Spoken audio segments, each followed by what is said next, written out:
Hey Connor, Hey, Aaron. you think we can get out of the box now? You think it's that time? It's time for another episode of the Film Box Podcast. Oh, boy. If anybody wants to find me, I'll be in the last place you would look. In a place where people used to be, a land that's called reality. You'll find me there. I won't be catching up on Reddit. I won't be watching any news. I let the planet spin without me, 'cause everything has been without me sometime. And everyone will be alright if I'm not live by satellite. It's a beautiful day, I'm running away. Don't bother to Facebook message or call me, 'cause I'm living. Hey everybody, welcome to this episode of the Film Box Podcast. I am your Hitchhiker's Guide to the Galaxy, Aaron Souza. I'm Connor. I'm not quite that. Look who's back. It's me, Sam. Hey, Shady's back. Tell a friend. We let him back. Yeah, so we got a wonderful, wonderful episode for you guys today. We got some news, as always. We have a bunch of stuff to talk about. We got some Stranger Things Mad Libs coming back. We got some Pay the Tab. We got some You've Lost the Plot. So we got lots of games, lots of news, lots of stuff to talk about. How are you guys doing today? I'm feeling stuff, okay? Feeling stuff. Oh, boy. Oh, my goodness. Yeah, after What looking about at you, the Sam? news, let's get to it. Yeah, it's a mixed nightmare. bag. It's a mixed bag. Let's start with the good. Let's start with the good today, because we got a lot of not so good, but we got some good today. Yeah. So, first off, let's kick things off. Friday the 13th, we've got an update, Connor. A good update. Thank God. It's about time. It's been like 12 years of disappointment. I'm so used to just, no, nothing's happening, but no. Sean Cunningham, who was the director and producer of the original Friday the 13th, on his Cameo said the movie has spawned 12 installments with a 13th scheduled for next year. I'm excited. I hope it's not just him being like projecting, like, I'm going to do it. And then people are like, no, you're not. Well, do you know what I found out too, which I think the stars are aligning? Aaron. Oh. So the series is called Friday the 13th. Yes. Guess what day October 13th is? What day? Is that a Friday? It's a Friday the 13th, baby. Oh, in October. my God. I don't know if they'll be able to pump one out in time to get it released that day, but Well, stars are aligning. never know. The stars are aligning. But I just find it hilarious that we got this update on Sean Cunningham's Cameo account. Yeah. Not It's even like a of real all news places. site. Literally. No one broke the news. He broke it himself on Cameo. God. And no one even had to pay for that information. Isn't it the 13th movie, too? It is the 13th. Oh my God, it's the 13th movie. And it's been 13 years, I believe. Oh my God, since the last one. Honestly, they planned all this. I guarantee now that we're talking about it, Victor Miller and Cunningham made this up so they could do this exactly. Oh yeah, they teased us and they just kept like tracking their calendar. Like, can't do it 2020, can't do it 2021. Let's tease it 2022 because 2023 we can get spicy with it. Oh man, I'm so excited. Oh, wow. Me too. That's amazing. Now, other good news, we've got potentially a leak for who's going to be directing Fantastic Four. Mm-hmm. So it looks like Matt Shackman is in talks to be directing the Fantastic Four. Now, what did he direct again? So he did WandaVision. Ah, that's right. He did it was like 43 episodes of Always Sunny in Philadelphia and a couple episodes of Game of Thrones. Yeah. So he's quite a renowned director. He's got some good stuff under his belt, so that'll be very exciting. He's also penciled to do the next Star Trek movie. Oh. So he's about to blow it up. Yeah, no, absolutely. I've honestly never heard of this guy, but I mean, if he keeps on the right track, he'll be pretty solid. Then again, I don't pay quite enough attention to directors, so I apologize, Mr. Shackman. Please don't sue me. You know what, though? I will give you credit, because when we did our fantastic forecasting, we didn't get it right, obviously, but you did say that like Marvel likes to work within their group. Yes, of directors. I did say that. So I will give you credit for that. Yes, I just chose the wrong one. Yep. Yeah, I'm interested to see because WandaVision. A lot of people had mixed reviews about WandaVision. Some people loved it. Some people didn't like it so much. Yeah. So it's another thing to think about. Yeah, it's a mixed bag of tones. It really is. I loved it because I loved the whole like going through all the eras of sitcoms. I just thought that was really inventive and different for a TV show. But like we had friends who hated it, like just absolutely despised those first couple episodes. So, you know, polarizing, but I think that's probably for the better. I mean, the more interesting ways you can shake up television, the more ways you can make it different. Yeah, exactly. I guess it's just because it's, you know, MCO. Oh, big action fighting scenes, stuff like that. But you know, this show didn't have a lot of that, which a lot of good character growth and studies. So I think that would be pretty good for introducing the first family of Marvel. Yeah, exactly. Speaking of new stuff, House of the Dragon came out. We talked about it on last week's episode that it was on the way. And it came out Monday. Episode 2 will be out at the time of listening. So episode 1 came out Sunday. Our podcast came out Monday, so we didn't get to talk about it. So you're going to hear our first episode thoughts on House of the Dragon here. So what'd you guys think? Sam, you can go first. I really enjoyed it. I like many other people probably were a little skeptical of, you know, how the last season of Game of Thrones went. Yeah. But I enjoyed it. I think it was a great setup. I like the callbacks to, especially at the end of the episode. But yeah, I enjoyed it a lot, and I'm looking forward to seeing more. Yeah.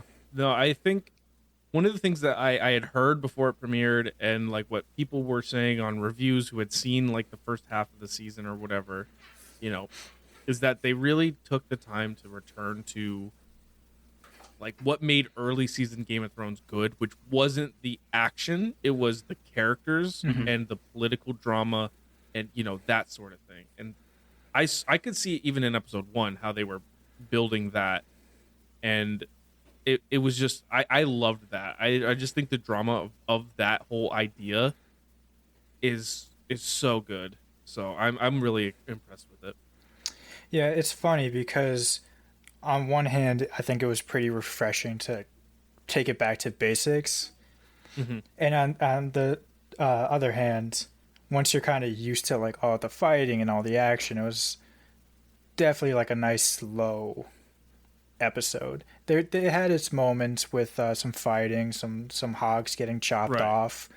Obviously, it's Game of Thrones, so had to have some sex scenes in there.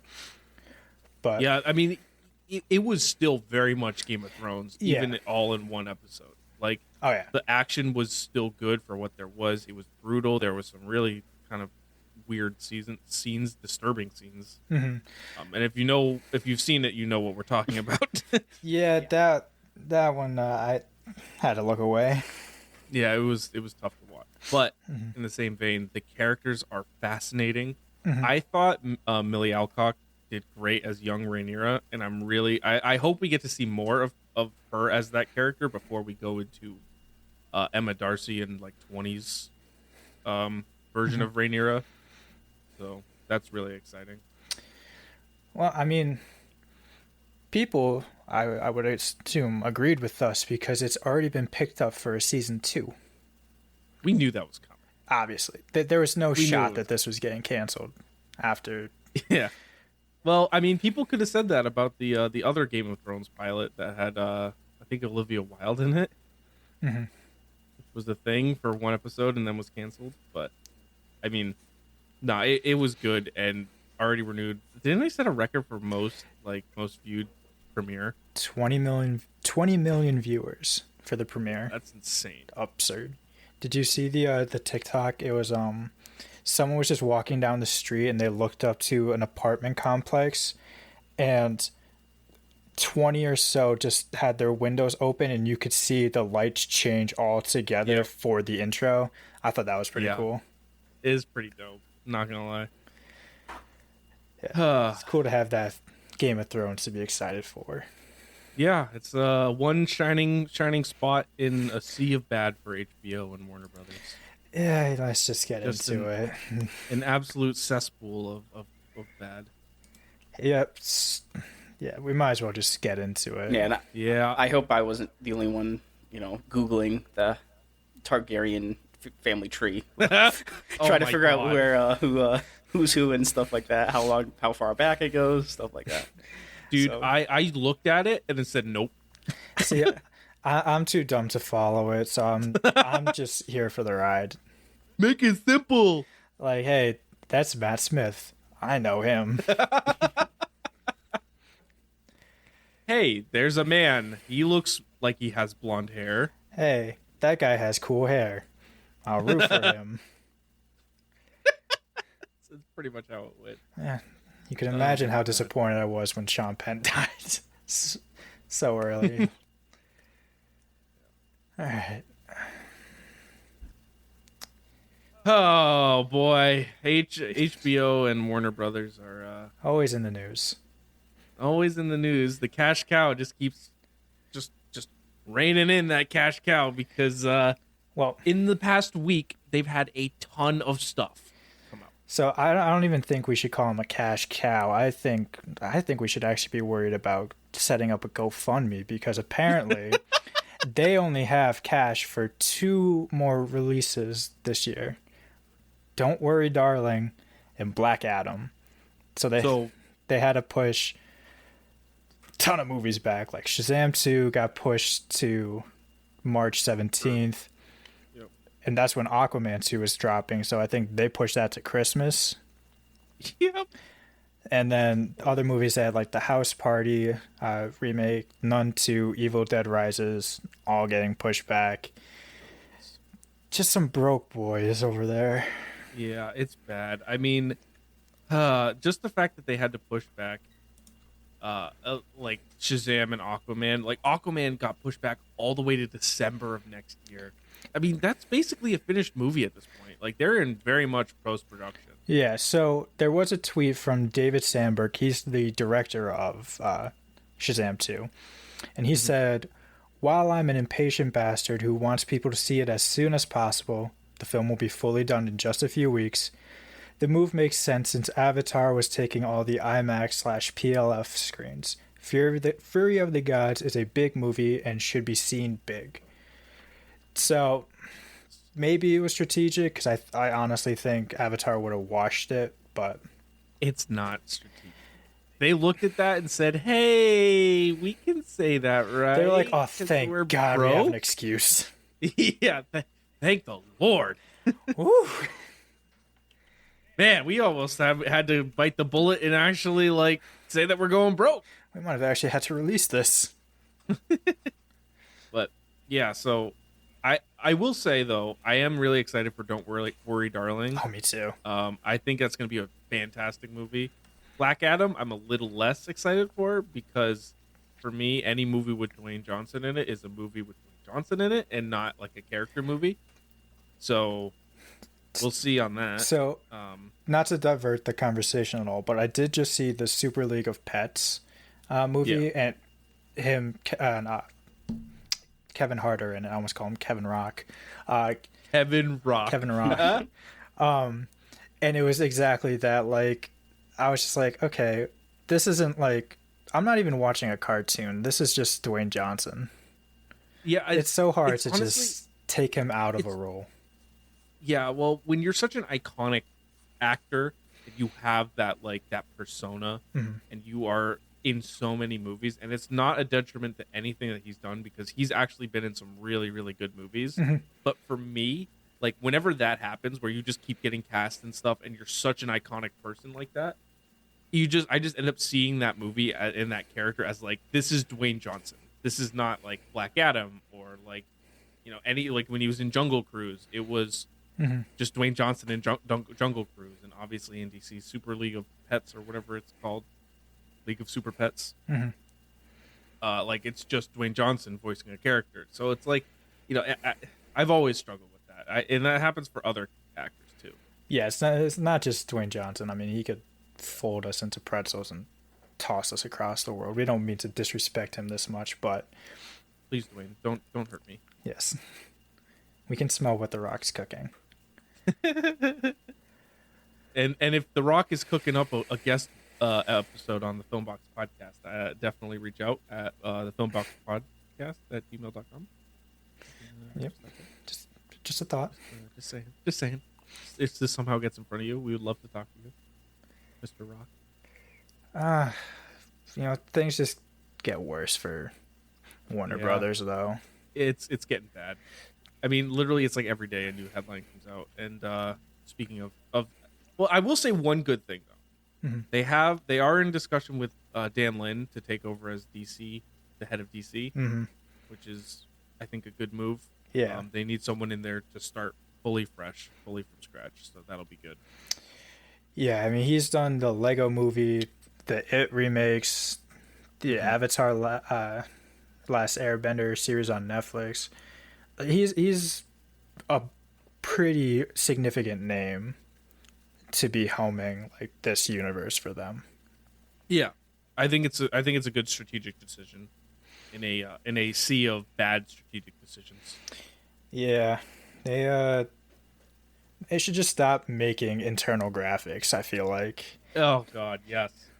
So, as we kind of expected, when Discovery came in, they wiped out a lot of HBO execs and employees. I think so far it's been 70.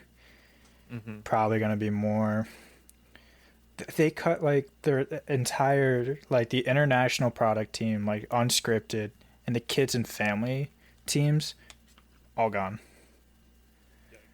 And so there was like another internal graphic. The last one was like comparing the two different audiences from HBO to Discovery. This is the same thing. So what they said was that HBO audiences were a diverse group, primarily like single people, hybrid car drivers, which like what? Such a weird factor to toss in. Non-parents, like no kids, social media users. Again, another really weird thing. Yeah. While Discovery's audience was more white, married people, SUV and minivan drivers, like just you could just say parents, grandparents, with little to no social media presence at all. Like, why? Why? What do you stand to gain from saying this? Who okayed that? Like, I get wanting to, like, I work in marketing. I understand wanting to label your demographic. It's part of the process. Absolutely. Don't let people release it. One. Also, no.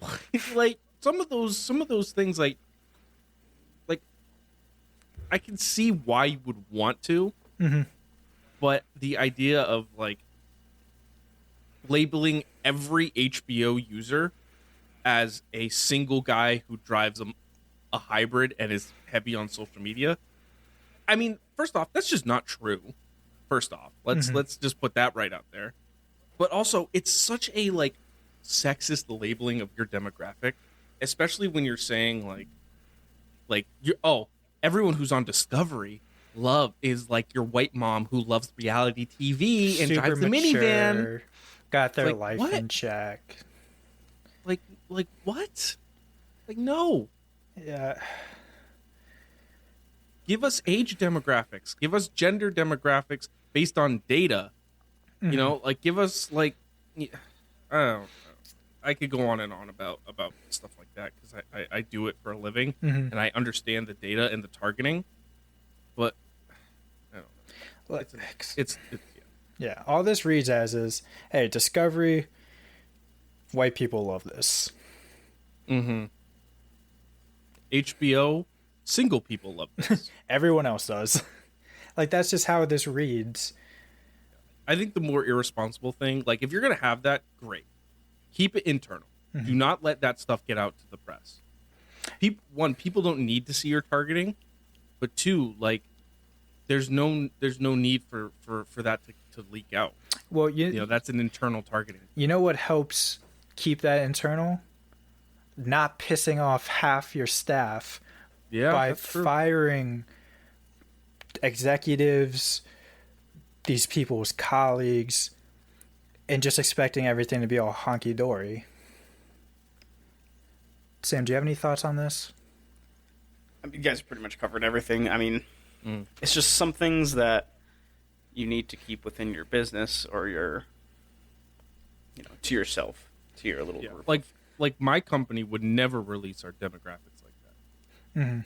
Everybody has, demographics and everything like that, but Yeah, at it's least, not like, something we can- that you share to the public because Like the public we doesn't can need to talk know about- that. Right. We can talk about demographics all we want, but we would never like label like my work as, people like middle-aged white women who love Soccer moms. knitting and own minivans. Like we would never do that.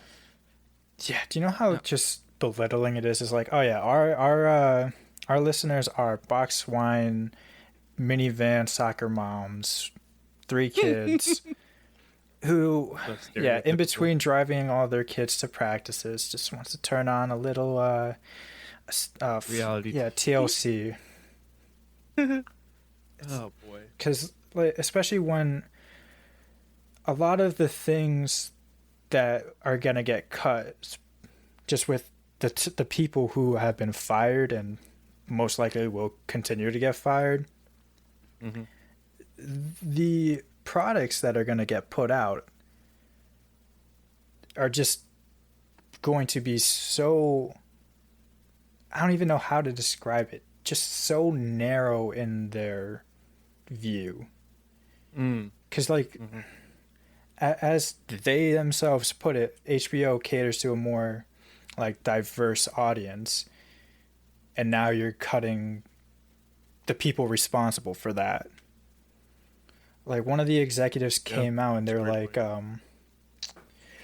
they described like Discovery Plus as more of like a general audience platform that doesn't have the specificity that HBO Max was tailored to. I think it's just a very all audience. They don't want to make things political, topical, or alienate middle America. It's just such a they've handled this so poorly. Hey, choo choo. You guys hear that? You guys hear that? You choo choo. Oh, it's the content train. Look, it's the content train, guys. The content train's coming, and guess who's on it? Guess who's on the content train? It's our buddy Ezra Miller. He's back. Stop calling him Back, ladies and gentlemen. our buddy. Sorry, they're back. Sorry. No. Stop. We don't want any sort of friendship with this person. Well, Well, for the third week in our- a row, by talking about him, about Ezra Miller had a meeting with Warner leadership in the Flash course correct meeting, which is always the best thing you want to have when you're releasing a movie with someone as like the face of your franchise. But I just want to point out one thing in that was in this article from Hollywood Reporter. Oh boy, get ready. All right, Ezra Miller is said to quote, not have minded the stream of bad headlines, end quote. But they were spooked by the possibility of The Flash being canceled and is now promised to seek professional help. Yeah, everything's all fine and good as long as you're getting paid. Once that comes into threat, model citizen. It's basically like saying, yeah, I know I'm a bad person. Wait, my paycheck's going away? Shit. Listen, I'm sorry. Everyone I've offended, I'm sorry. I love you all. You know what? It's like just comically ironic. Mm-hmm. It came out earlier today that The Flash received some of the highest scores at test screenings since the Dark Knight trilogy. Like, why couldn't this movie just suck? I know, right? Like, why couldn't this movie just be terrible? And then we'd be like, yeah, just all right, yeah, we can scrap everything involved. We could start fresh someplace else. Bastards had to make a good movie. I'm just, oh god, this whole situation is just so disappointing. But Oh, wait, I think I have a little breaking news. Oh, some breaking news. Since we talked about Matt So since we talked about Matt Shakman earlier, potentially directing the Fantastic Four, what I'm seeing now is that he's dropped out of the Star Trek movie. Oh, really? Because of scheduling conflicts. So I think that pretty much confirms that he will be directing Fantastic Four. My schedule suddenly booked up. Oh yeah, 15 minutes ago. Doing some. Looks like I'm going to be doing some superhero movies. I got that Marvel money coming. That's what he said. Yeah, look at us breaking news on the pod. Look at that on the podcast, live on the podcast as of time of recording. 3 days late in terms of release. You guys have already heard this by now, if you care. You heard it last on the podcast. Oh my god. Well, are you guys ready to pay the tab? When are we ever? No, because I got a doozy today. Oh my god. Shoot. I'm so excited. I found this a couple days ago, and I haven't told you. Obviously, I don't tell you what these things are. Yeah, but you leave us in the holy dark. shit, is this a good one? All right, ready? Taco Bell. All right, Taco Bell redefines the future of love with metaverse wedding package.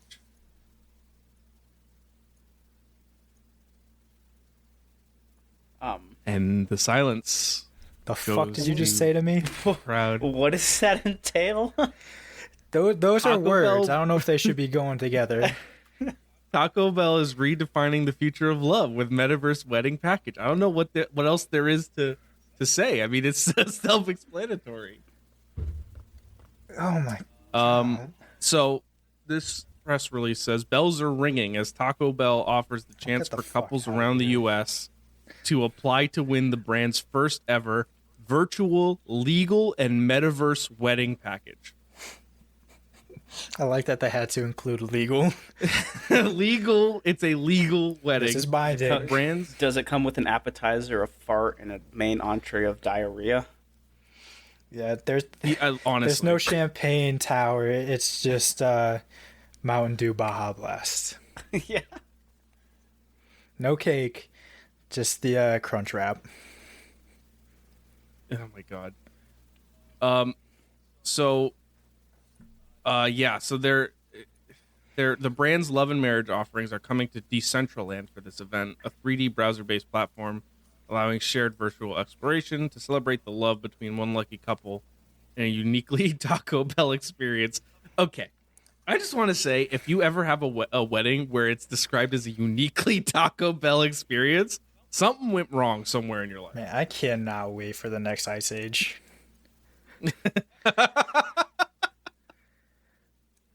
I'm checking out of reality. Those words just that actually upset me. So I've got something even better. All right, ready?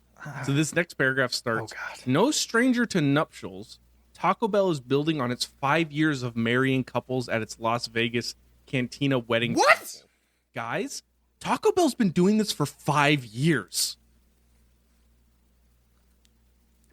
I mean, whatever. floats Taco your Bell's boat. been marrying people for 5 years. People are going to Vegas to get married in some place called the Taco Bell Cantina Wedding Chapel. I'm gonna look this up.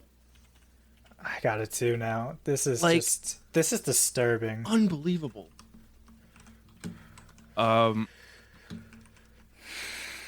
Oh God. Hold on. Now the brand known for innovation on and off the menu is making a call for couples to win the first ever Taco Bell metaverse wedding. So it's literally a room with chairs and the Taco Bell bells That's behind. that's just the greatest. I'll post a picture in the. You could have up to 25 guests. Any food outside of a Taco 12-pack and Cinnabon Delight cake will need to be purchased separately. So bad. That's so bad. Why would anyone do this? We do not provide marriage licenses. Great. Oh, but it has to be booked 4 hours before the ceremony. Oh wow! Oh, 4 boy. hours. Well, a whole 4 hours, man. They're really cutting it close there. Oh, Yes, look at this- cancel 24 hours prior and full refund. This is... We as a society have gone too far. Yeah. So here's a quote from Sean Tresvant, who's Taco Bell's chief brand officer. Dude is doing a job. I don't want to hear from There. him. I don't respect him.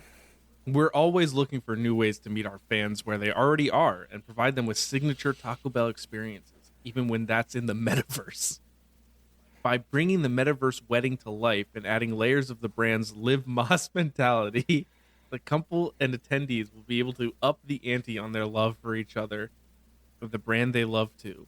In the age of swiping for love, Taco Bell's metaverse wedding will allow one couple to take part in the voyage of what may well be the next evolution of modern love, and we're proud to be leading the charge.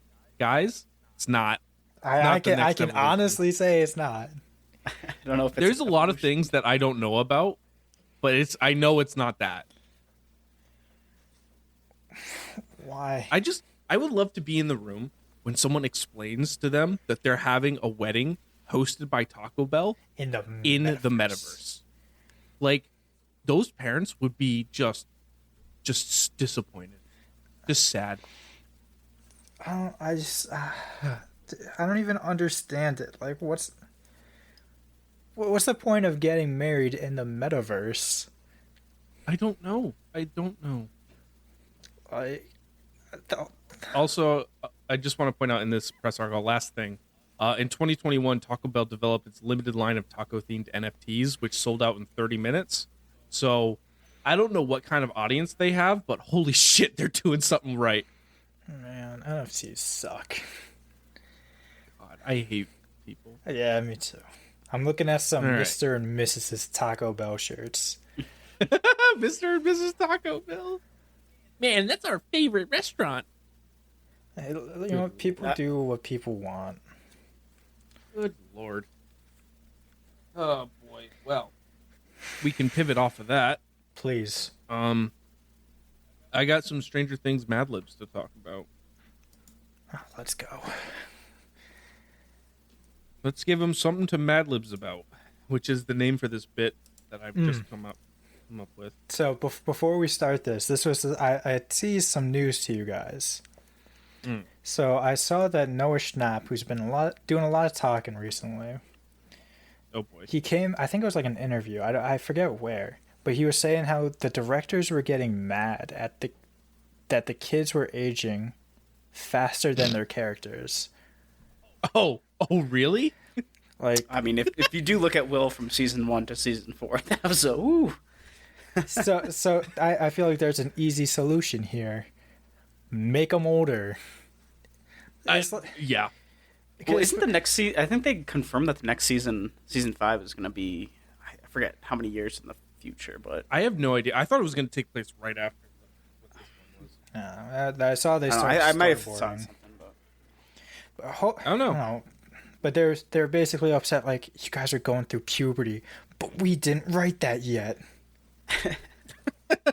Stop it. Stop growing. Stop being alive. Stop. Just- Your voice is too deep now. Just freeze in cryostasis. You're supposed to be 13.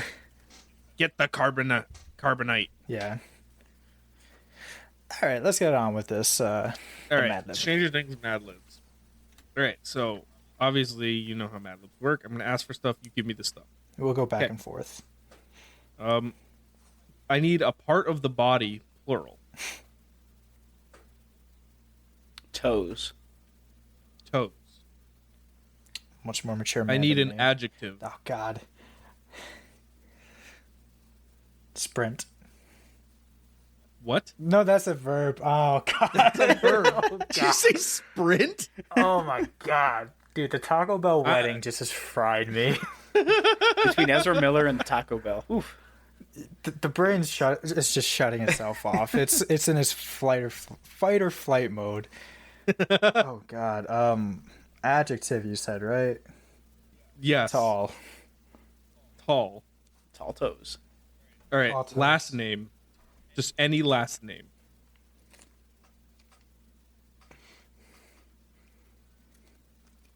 Any last.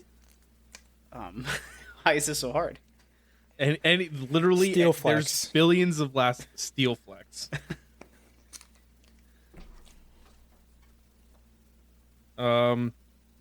A verb ending in ing. Nodding. What? Like nodding. Like you nod your head. Nodding. Okay. Nodding. I need a number. 69. I knew you could say Okay. that. I was gonna say 7. I was like, Wow, I thought you were gonna say 7. So man, wow, we got you pinned down, Connor.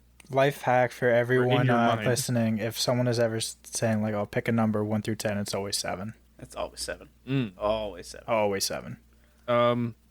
Adjective. Let's do purple. Plural noun. Cars. Cars. Verb ending in ing.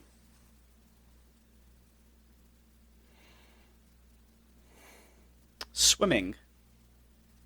Swimming. Yes. Swimming. Adjective. Fuck. I know these are real tough for you. There's only like hundreds of thousands of them. Stop. Harry. Harry. Okay.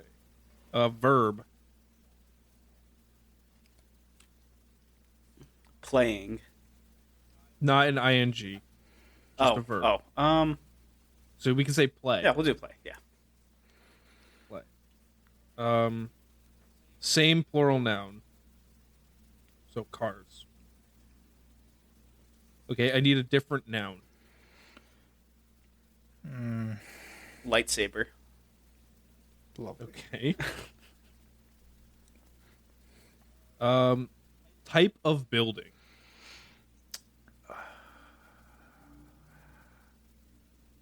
Skyscraper. Okay. Scraper. I need a verb.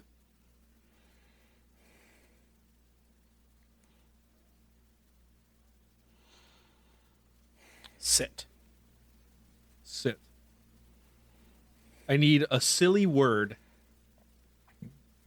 Aaron. Oh wait, no. All right. Tootsie. Tootsie. Okay. And I need an exclamation. Ah. Ah! I need a verb.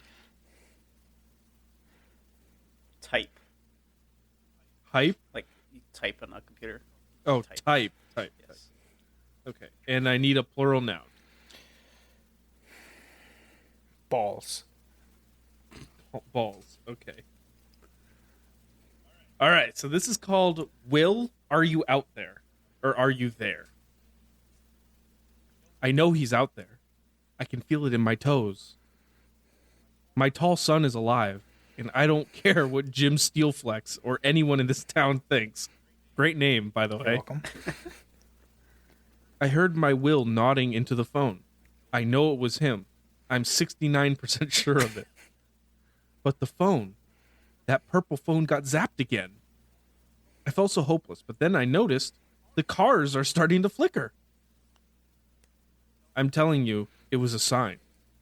They started swimming and flashing, and I know it sounds hairy, but I think he's trying to use them to play to me. Don't believe me? I've got every strand of Christmas cards I could find strung up from the living room to the lightsaber room. Just dope as hell. My whole house looks like Santa's skyscraper. Will, are you here, Will? If you're here, please sit something. Anything. Blink once for yes and twice for Tootsie. Ah! Did you type that? It blinked. He's here. I need more balls. Oh, the end of that just got so chaotic. I need more. I need more balls. I need more balls. Oh my god, that was amazing.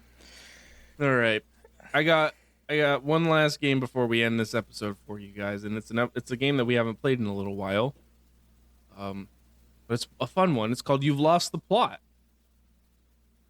So if you don't know how this game works, Sam, you're going to be pretty new to this game. I am. I will give you a movie plot, and you have to tell me whether it is real or fake.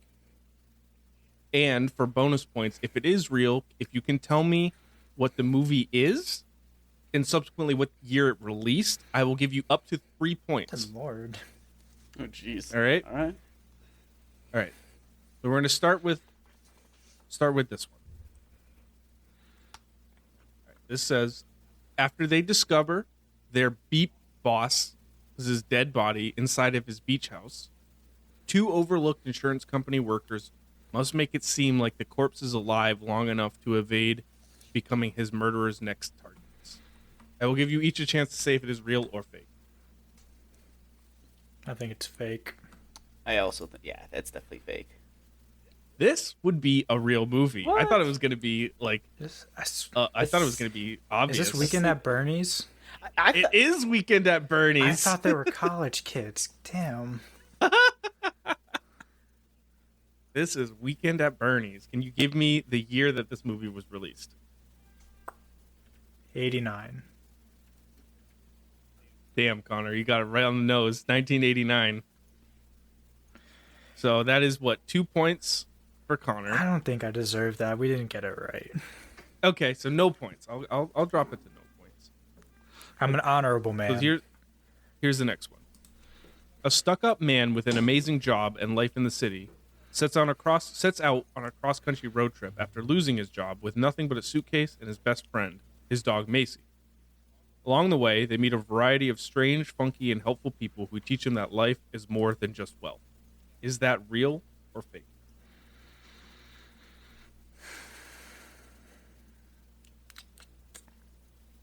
Deep in thought here. That would be a real movie. I think it's real too. You would be incorrect. That is a fake movie that I just made up. Damn. But sounds like a great movie, doesn't it? Yes, it does. All right, next one here. A pair of idiot pals takes a wrong turn during a road trip and end up trapped in a year-long ecological experiment. Is this real or fake? I'm gonna say real. I'm gonna say real.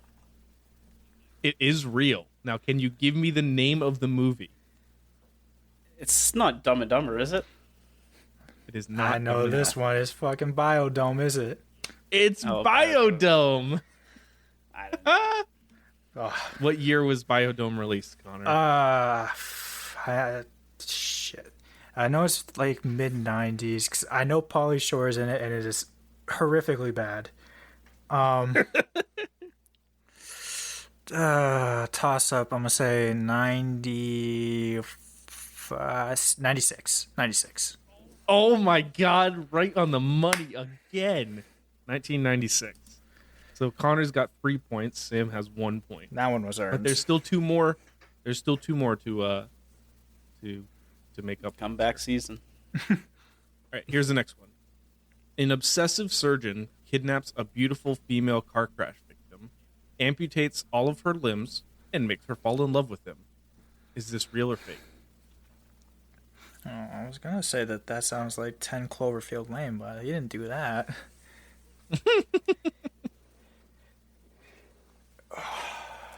Um, I'm gonna say fake. Okay. I'm gonna say real. It would be a real movie. Shit. Sam, that is a point for you. You can get bonus points if you can tell me what the name of this movie is. Can you repeat the synopsis? An obsessive surgeon kidnaps a beautiful female car crash victim, amputates all of her limbs, and makes her fall in love with him. No idea. I'm just gonna guess her. It's not her. No. Joaquin Phoenix I have no is a idea. wild boy. Great in that guess. one. All right, can you at least give me a guess on the year that this crazy movie was released? 84. No, that is incorrect. So this is a movie called Boxing Helena, which was released in 1993. You know, it sounds like a mix between 10 Cloverfield Lane and Tusk.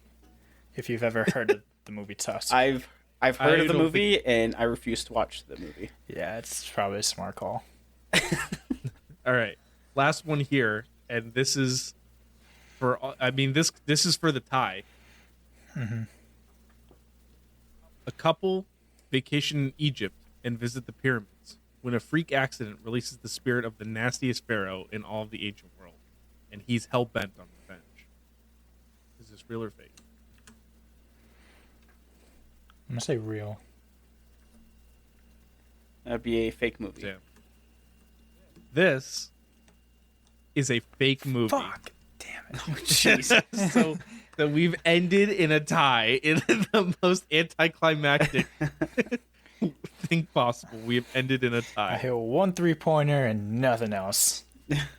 Okay, so here's a tiebreaker. All right, if you can give me a title for that movie, whichever one is the best will be the winner.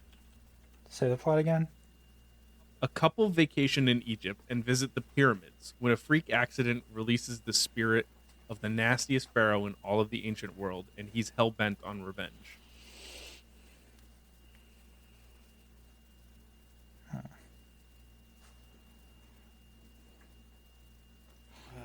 The suspense. Let's do.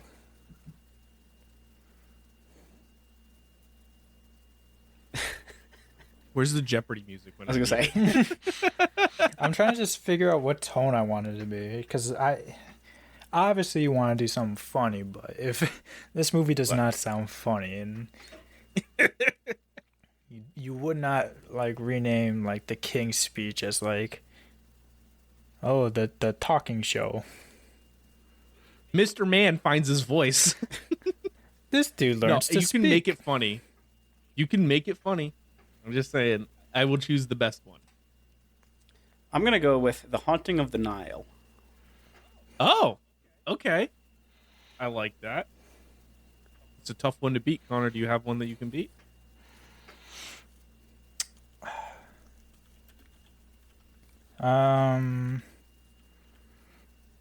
It is pretty basic, but I'm just gonna say The Revenge of the Pharaoh. This time it's personal. Is this a sequel? Yes. I'm gonna have to give it to That's Sam fair. on that one. That was a good That's one. That fair. was a good one. So Sam, you are the winner of this episode. You've lost the plot. You get nothing Congrats. except my congrats. You do not get Nice. mine though. A nice pat on the back. All right. Well, what a great episode we've had today, right? If I do say so myself. Yeah, I'm gonna go bleach my ears. You know what could do? You know what could make it better, right, Aaron? What's that? the joke of the day. Oh God. Yeah, give me a second to find the joke of the day. Do do do. You have one. Do do do.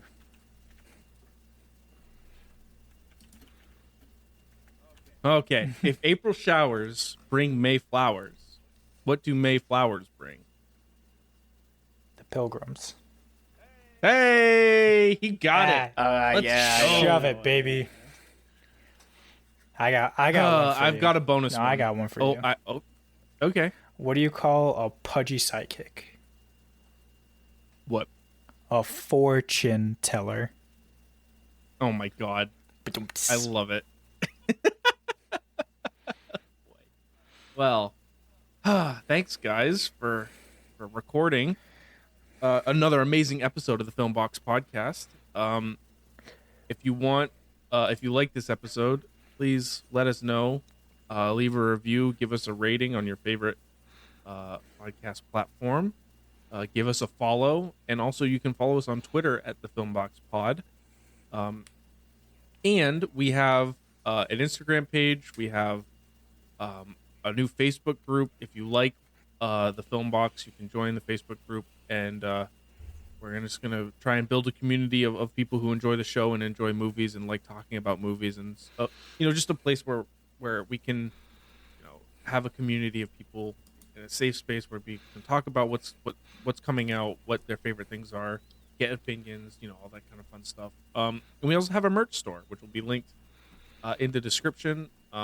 Also want to give another shout out to Josh Woodward for our amazing theme music. We love it, and it works for us really, really well. So thank you again for that. And yeah, without further ado, my name is Aaron Souza. I've been Connor. And I'm Sam. This has been another episode. Away, don't bother to Facebook message or call me. Cause I'm living life in airplane mode and everything is okay. I just wanna play, unplug for the day and live in the moment. Cause I'm living life in airplane mode, yeah.